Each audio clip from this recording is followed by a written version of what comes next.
Article 230 of the National Electrical Code, or NEC, necessitates a load calculation for all occupancies. This encompasses single-family residences. To comply with the requirement, it's essential to perform a load calculation that aligns with Article 220 of the NEC. Let's walk through the steps involved. Firstly, gather comprehensive information.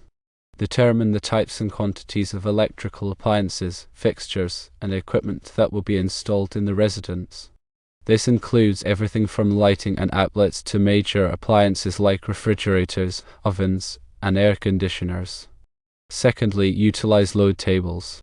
Refer to the NEC load tables, specifically those found in Appendix B, for the estimated load values of various equipment and appliances. These tables provide standardized values that can be used in the calculation process. Thirdly, calculate individual loads. Multiply the quantity of each type of equipment by its corresponding load value obtained from Appendix B. This will give you the total load for each circuit within the residence. For example, if you have 10 100 watts lighting fixtures on a single circuit, the total lighting load for that circuit would be 10 times 100, which equals 1000 watts. Fourthly, add all the individual loads together.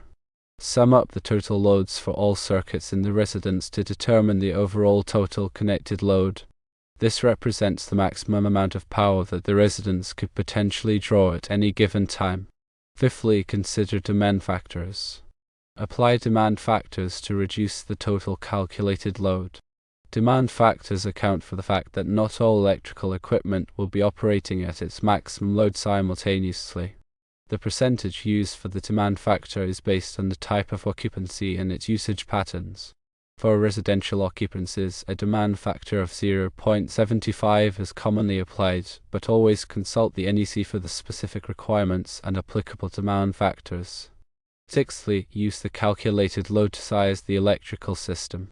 The calculated load will help to determine the appropriate size for the main breaker, service conductors, and branch circuits. It is crucial to select components that are adequately rated to handle the expected load to ensure safety and prevent overloading. Here are some suggestions for ensuring compliance. It is highly recommended to engage a qualified electrician to perform the load calculation. Electrical calculations can be complex, and a professional electrician has the expertise to accurately assess the load requirements and ensure compliance with the NEC.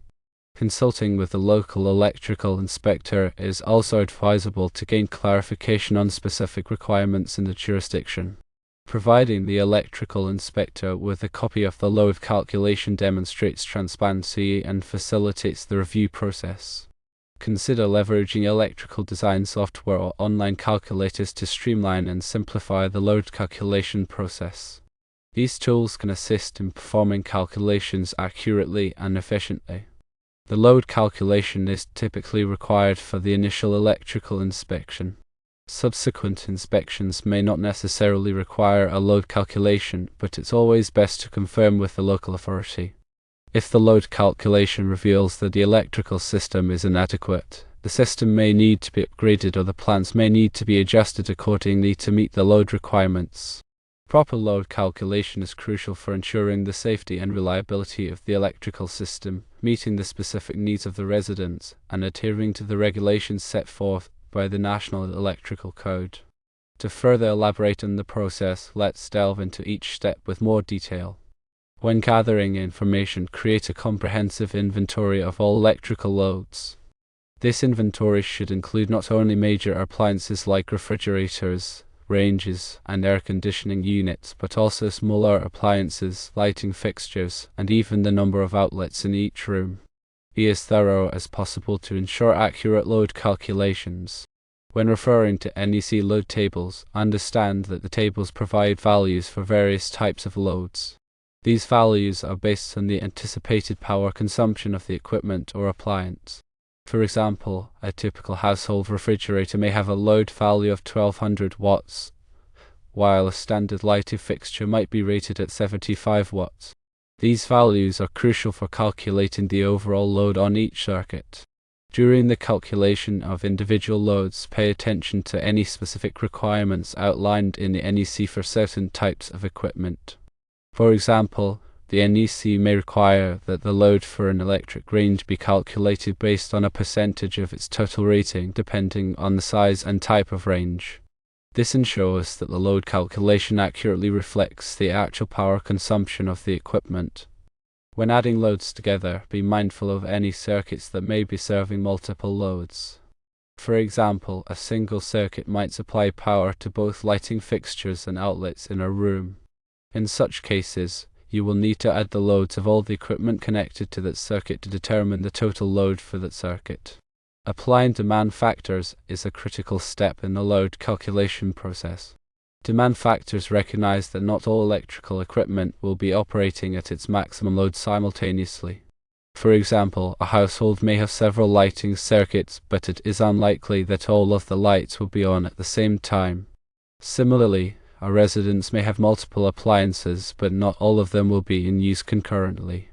Demand factors allow the calculated load to be reduced to reflect the actual anticipated power consumption. When sizing the electrical system, consider the ampacity of the conductors and the rating of the overcurrent protection devices. The conductors must be sized to carry the calculated load without overheating, and the overcurrent protection devices such as circuit breakers or fuses must be selected to protect the conductors from overloads and short circuits. The main breaker, which is the primary overcurrent protection device for the entire electrical system, must be sized to handle the total calculated load. When selecting an electrician, it is important to choose a licensed and experienced professional who is familiar with the NEC and local electrical codes. A qualified electrician will have the knowledge and skills to accurately assess the load requirements of the residence and ensure that the electrical system is designed and installed in accordance with all applicable codes and regulations. Consulting with the local electrical inspector before beginning any electrical work is also advisable. The electrical inspector can provide guidance on specific requirements and answer any questions or concerns that may arise during the design and installation process. Providing the electrical inspector with a copy of the load calculation allows the inspector to review the calculations and verify that the electrical system is properly sized and designed. This can help to prevent any delays or issues during the final inspection. There are numerous electrical design software programs and online calculators available that can assist in performing load calculations. These tools can simplify the process and reduce the risk of errors. However, it is important to ensure that the software or calculator is accurate and up to date with the latest version of the NEC. The load calculation is typically required for the initial electrical inspection, which is conducted before the electrical system is put into service. This inspection is intended to verify that the electrical system has been installed in accordance with all applicable codes and regulations. Subsequent inspections may not require a load calculation, but it is important to maintain records of the load calculation in case any questions or concerns arise in the future. If the load calculation indicates that the electrical system is inadequate, the system may need to be upgraded or the plans may need to be adjusted. This could involve increasing the size of the service entrance conductors, adding additional circuits, or replacing undersized equipment. Proper load calculation is essential for ensuring the safety and reliability of the electrical system. An undersized electrical system can overload, leading to overheating, fires, and other hazards. An oversized electrical system can be unnecessarily expensive. A properly sized electrical system will provide adequate power for all of the residence's electrical needs while minimizing the risk of safety hazards. Consider the diversity factor when calculating the load. The diversity factor is a ratio of the maximum demand of a system or part of a system to the total connected load of the system or the part of the system under consideration. It is always less than 1.0, and it is applied to the feeder and service conductors. It recognizes that not all electrical equipment will be operating simultaneously at its maximum rated load. Some examples of equipment that have diversity factors are electric ranges, dryers, and space heating equipment. To calculate the load for a multi-family dwelling, you must use NEC Table 220.84. This table provides demand factors for dwelling units. It reduces the service and feeder loads for multifamily dwellings because it recognizes the diversity of loads of the apartments in a multifamily dwelling. Using this table typically results in a much smaller service than would be required by simply adding up all the loads of the individual apartments. Another important factor is the non-coincidental load.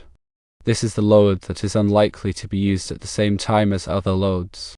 For example, an air conditioner and an electric space heater are unlikely to be used at the same time. If these loads are not used at the same time, you are permitted to omit the smaller load. When dealing with commercial buildings, it is essential to account for continuous loads. A continuous load is a load where the maximum current is expected to continue for 3 hours or more. Examples of continuous loads include lighting in a retail store or a computer server room. Overcurrent devices and conductors that supply a continuous load must be rated for 125% of the continuous load.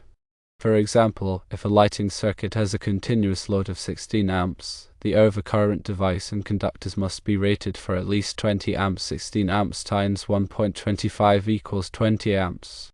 Motor loads must be calculated carefully because motors draw a high inrush current when they start. The NEC requires that the conductors that supply a motor must be rated for at least 125% of the motor's full load current rating. The overcurrent device must be sized to protect the conductors and the motor from overloads and short circuits. There are different rules for sizing the overcurrent device depending on the type of motor and the type of overcurrent device. The load calculation process is not just about meeting code requirements, it's about ensuring the safety and functionality of the electrical system for years to come. By carefully considering all the factors involved and following the steps outlined in the NEC, an electrical system can be designed that is both safe and efficient. The information in the NEC changes, so you must keep up to date with the current edition of the NEC. Different cities and municipalities may have different requirements and amendments to the NEC, so always check with the local jurisdiction. By following these steps, the electrical system will operate safely and as it was intended.